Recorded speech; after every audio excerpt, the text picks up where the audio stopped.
Your dog is pacing again. Back and forth, the same strip of floor, the same turn at each end, over and over. Like something is pulling it on a loop it cannot break free from. You check the food bowl. It's full. You open the door. It didn't want to go out. You called its name. It looked at you briefly, blankly, and kept pacing. You probably thought it was bored or restless or just being strange. But your dog may have been doing something its nervous system forced it to do. Not a choice, not a mood, a compulsion driven by a level of internal distress that the animal has no other language to express. And if you missed it, if you walked past it, turned on the television, went to bed, you would not have been unusual. Most people do. Pet anxiety is one of the most under-recognized conditions in domestic animals. Not because it is rare, because it looks to the untrained eye like personality. The cat that hides under the bed, the dog that destroys furniture when left alone, the rabbit that freezes against the back wall of its enclosure and never seems to fully relax. We call these things quirks. We say the animal is shy or dramatic or badly behaved, but the body tells a different story. To understand what anxiety actually does inside a domestic animal, you have to understand what it was designed to do. Fear is a survival system. In the wild, it exists to prepare the body for threat. Heart rate rises, muscles tense, digestion slows, the senses sharpen. The animal becomes, for a short window of time, entirely focused on one question. Do I fight or do I run? The system is not meant to stay on. It is meant to fire, resolve, and return to baseline. Threat passes, body recovers, animal moves on. But in a domestic animal experiencing chronic anxiety, the system does not return to baseline. It stays elevated. Not at the peak of acute fear, but above rest. Always a low, persistent hum of physiological activation that the animal cannot switch off. And a nervous system that cannot switch off begins over time to break down in ways that are measurable. Cortisol, the primary stress hormone, remains chronically elevated.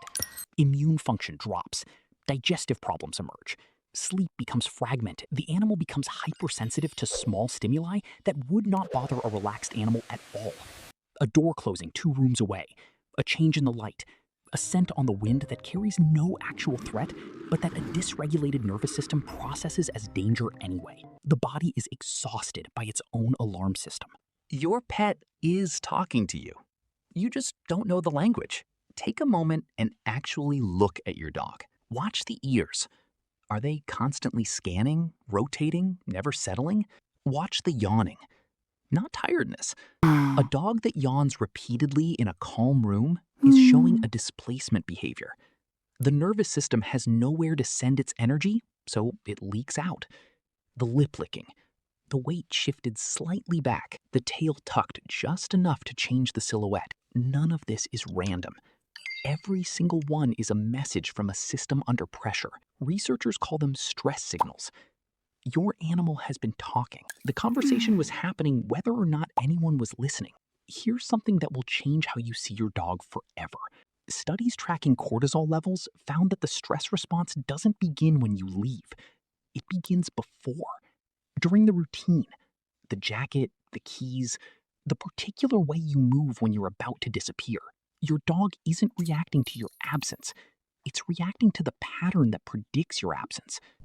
Its brain mapped your pre-departure ritual with the precision of survival learning, because on some neurological level, it was survival learning. Dogs descended from pack hunters. Isolation in their evolutionary wiring wasn't uncomfortable. It was dangerous. What looks like a destroyed couch when you get home is actually the output of a panic system that had nothing else to do with itself for 8 hours. Now, cats.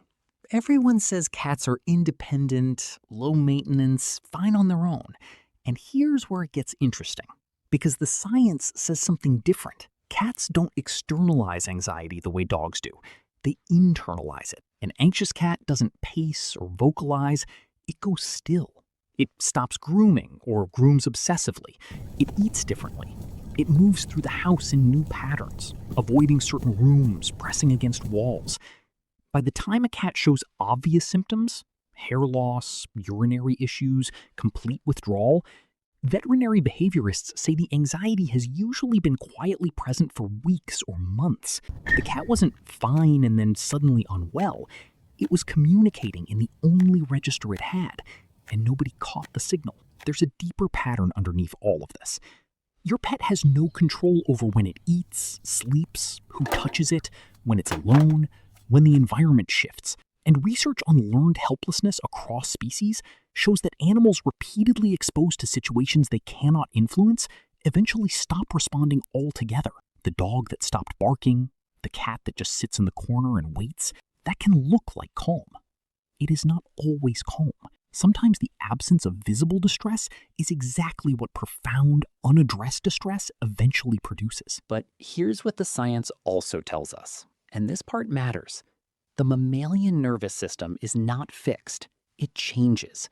Predictability alone, consistent routine, same feeding time, same signals before the same events, measurably reduces baseline stress in domestic animals. Your pet doesn't need a perfect world.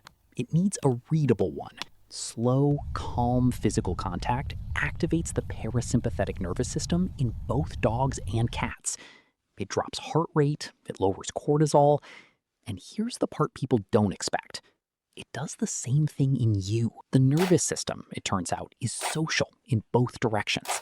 Your pet cannot sit across from you and explain that the thunderstorm last week left it unsettled for 3 days. It cannot describe the dread that builds every morning as the apartment empties.